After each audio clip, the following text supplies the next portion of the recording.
Hello friends.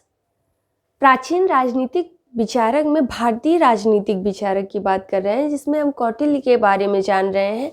Kautilya एक महान विचारक के रूप में जाने जाते हैं और उनकी जो फेमस कृति है अर्थशास्त्र, उसमें उसी के अनुसार हम चीज़ों को समझ रहे हैं, जिसमें हमने उनके राजनीतिक विचार को देखा, राज्य की उत्पत्ति, राज्य का उद्देश्य क्या होना चाहिए, और सप्तांग सिद्धांत के अनुसार उन्होंने राज्य के अंग का निर्धारण किया।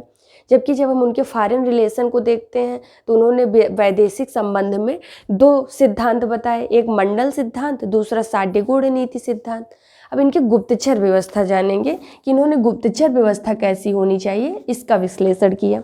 यानी राजदर्शन में कौटिल्य को प्रथम दार्शनिक कहा जा सकता है, जिसने गुप्तचरों का प्रयोग सरकार के लिए आवश्यक अंग के रूप में किया था।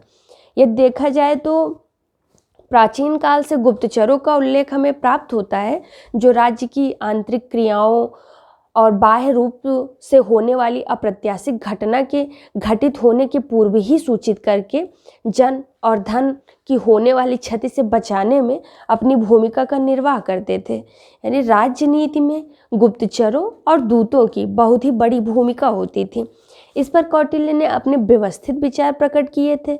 कौटिल्य ने गुप्तचरों का वर्गीकरण 4 प्रकार से किया था: अस्थायी गुप्तचर, भ्रमणशील गुप्तचर, उभय वेतन भोगी गुप्तचर और विषकन्या गुप्तचर। अस्थायी गुप्तचर यानी ऐसे गुप्तचर को कौटिल्य ने 5 श्रेणियों में विभाजित किया। एक कापटिक, उदास्थित, ग्रहपटिक, वैदेहक और तापस। कापटिक यानी विद्यार्थियों की वेशभूषा में रहने वाला और दूसरों के रहस्यों को जानने वाला गुप्तचर क्या कहलाता है? कापटिक गुप्तचर कहलाता है। और यह गुप्तचर राज्य से धन, ज्ञान, सत्कार प्राप्त करके राज्य की सेवा करता था। उदास्थित गुप्तचर यानी ऐसे गुप्तचर सन्यासी के भेष में रहते थे और उसी स्थान में रहकर राज्य का काम करते थे, जहाँ उन्हें कृषि, पशुपालन एवं व्यापार के लिए भूमि नियुक्ति की जाती थी। गृहपटिक गुप्तचर ये भी उदा स्थित गुप्तचर की भांति कार्य करता था, जहाँ इसे कृषि, पशुपालन एवं व्यापार के लिए भूमि का आवंटन किया जाता था और पर इसका भेष एक गरीब किसान का होता था। वैदेहक गुप्तचर इन्होंने बताया कि ये भी उदास्थित गुप्तचर की भांति काम करता था, पर इसका भेष एक गरीब व्यापारी का था। तापस गुप्तचर है, ऐसा गुप्तचर जो होते थे उनका भेष तपस्वी, भविष्यवक्ता और लौकिक शक्तियों से संपन्नता का होता था। ये गुप्तचर अपनी मंडली के साथ स्थानीय लोगों के भेदों को जानने का प्रयास करते थे। दूसरा इन्होंने जो बताया भ्रमणशील गुप्तचर, इसमें 4 बताए: स्त्री, तीक्ष्ण, रसद और परिव्राजिका। भ्रमणशील गुप्तचर का काम भ्रमण करते हुए सूचना को एकत्रित करना था। ऐसे गुप्तचर का उपनाम संचार गुप्तचर भी था। स्त्री गुप्तचर यानी ऐसे गुप्तचर जो विभिन्न कलाओं से युक्त हो, जैसे नाचने गाने, ज्योतिष, सामुद्रिक विधा, वशीकरण, इंद्रजाल, ये सब स्त्री गुप्तचर। तीक्ष्ण गुप्तचर ऐसे गुप्तचर होते थे जो धन की लालसा में कठिन से कठिन काम करने के लिए प्रसिद्ध होते थे।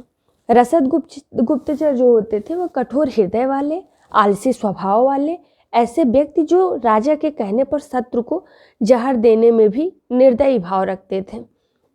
परिव्राजिका गुप्तचर जो होते थे ये सन्यासी के वेश में खुफिया का काम करने वाली गुप्तचर, जो दरिद्र ब्राह्मणी रनिवास में सम्मानित गुप्तचरी जो होती थी वो परिव्राजिका कहलाती थी।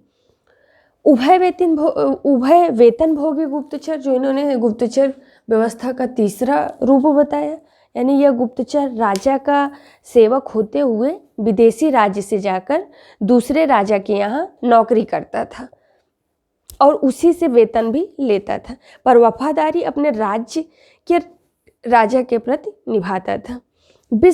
विषकन्या जो है, विषकन्या को पहले राज्य में विष का पान कराकर तैयार किया जाता था, फिर शत्रु राजा के साथ इसको यौन संबंध के लिए भेजा जाता था। ऐसे स्थिति में शत्रु स्वतः ही तड़प कर मर जाता था।